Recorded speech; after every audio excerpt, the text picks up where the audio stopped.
is a game where you kill with style. It has an incredibly novel control scheme which takes advantage of the game's concept. There's lots of wall running, there's lots of gravity defying. In fact, if you get a good grapple on the controls for this game, you can do stuff that, well, it's just physically impossible. Part of the reason why it's so fun, though, is the sliding. And that's also one of the reasons why Apex Legends is such a fun game. But as you're whipping around, sliding around, doing stuff that no human could ever do, you can also get into a big mech. And the big mechs are also very cool. In fact, Titanfall 2 really is genuinely full of style.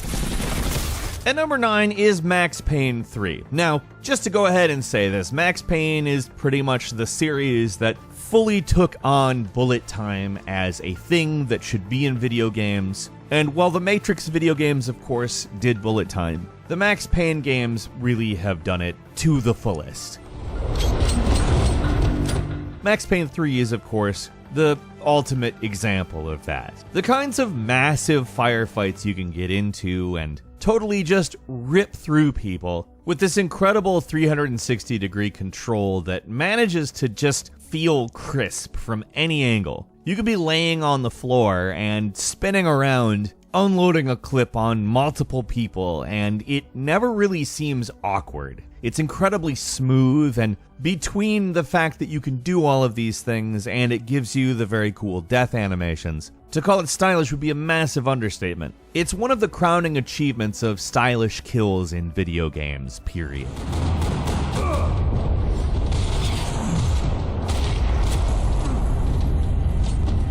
And number 8 is Far Cry New Dawn, which has some of the most incredibly good parkour-oriented stealth killing in any video game. You can maneuver around the terrain with such a dexterity and make little sounds, cause little distractions, grab people, jump people, quickly pop up from some stairs. I mean, there's so many possibilities. And whenever you pull any of it off, you just look like a massive badass. There are people who just spend so much time getting incredibly skilled with these kills and post these kill compilations. Frankly, it's all just totally nuts. When you get to swinging around with the rope and just landing on people, destroying them, bouncing buzzsaws off of walls. I mean, don't get me wrong, these kills are super brutal, and if this was happening in real life, it would not be cool to watch. It would probably actually make me sick to my stomach if it was real. But it's like a damn sport.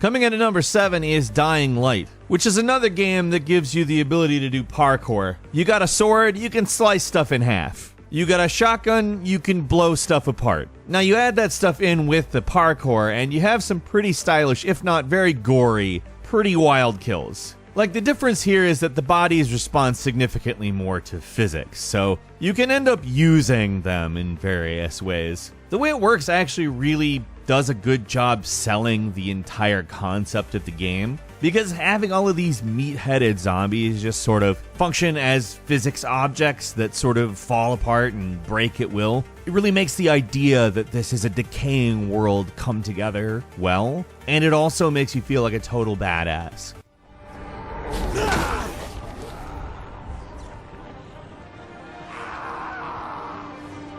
And number 6 is Rage 2, which relies a lot more heavily on weapons than we have been talking about in the last few games. You see, you get a lot of different weapons as well as powers that you can string together with slightly more advanced environmental traversal rather than just the default in a first-person shooter. And you can string together all of these gadgets, powers, and weapons so that you're just flinging people everywhere, blowing people up, and stringing together all of these ridiculous kills. Add that to the fact that this game is stylistically a pretty cool looking post-apocalyptic game. It doesn't fall for a lot of the traps that a lot of that type of game do. So you have all this really cool action going on in a really definitive environment, and people who are particularly good at it, again, tend to look very cool.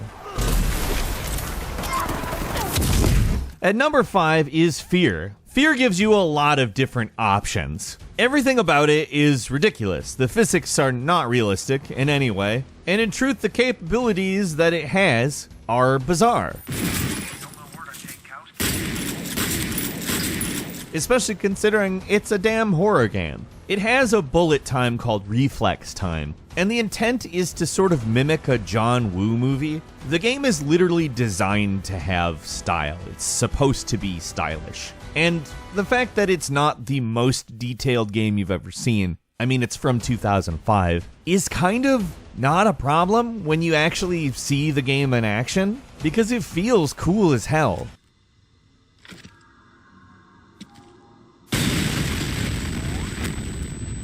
I mean, it's a game that sort of nudges you in that direction anyways, but once you get good at it, it really just calls all of the Matrix-style wirework gunfight stuff right into your brain. It's all right there. You get to play through it, though, in fear.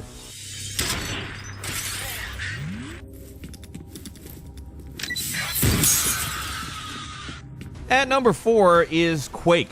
Let's just go ahead and say this. Quake allowed you to move around really cool. The idea of a rocket jump is a Quake thing, and wow is it cool. It's present, obviously, in a lot of Quake games. Quake Live, playing in the arena, doing the rocket jumps. It's just one of those things that, like, there's no real equivalent. Obviously, you are not going to shoot rockets and time jumps so that they cause more inertia, so that you can jump higher and move quicker through the map in real life at any point, because you'd probably kill yourself. But when you do it in Quake, it looks so beyond cool. Still, I mean, Quake doesn't look good at this point. It looks bad. It's a very early 3D game, and even the later versions like Quake Live, which is a 2010 game, are really built on that same basically nothing aesthetic. But it looks so cool to see somebody jumping around a level using rockets as their fuel. At number 3 is Bulletstorm. This is a game that really allowed you to do some pretty wild stuff with killing. For one, you could leash people up. You could grab them, you could pull them, you could yank them all over the place. You could also tie grenades to people. Now, I'm not going to say that you couldn't do some of these things in other games, but you can't really get drunk and do them in other games. In Bulletstorm, you can, and you can do all of them. Like, most games have some of these ideas. Bulletstorm is excessive, and if you know what you're doing, you can get these insane skill shots that give you a big bonus on top of looking awesome. Bulletstorm is one of those games where when you see it in action with somebody who's actually skilled playing it, it's kind of weird that it was a commercial failure because it's cool as hell.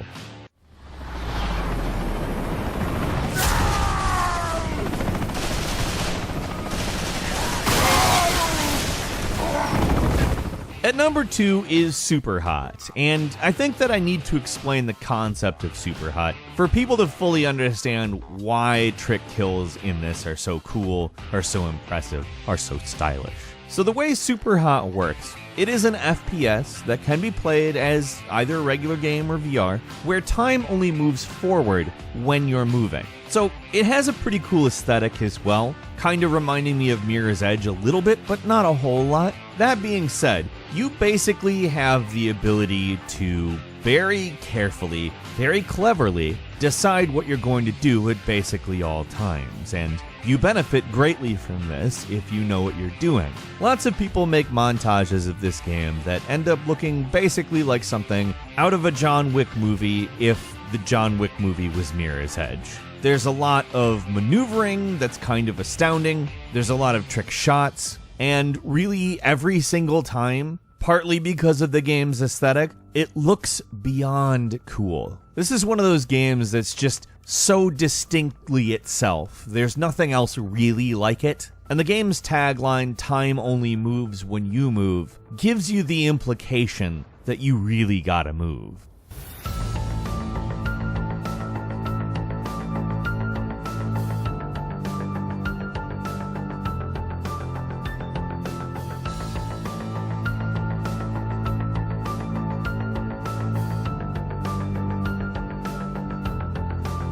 And finally, at number 1, let's just go ahead and talk about Doom Eternal. Doom Eternal does some pretty sweet stuff with kill combos. There's also quite a bit of pretty wild platforming and linking together of environments that, if you get good at, makes you look like some sort of god. Add that in with all of the sweet death animations that you can get, and how chaotic the game itself gets.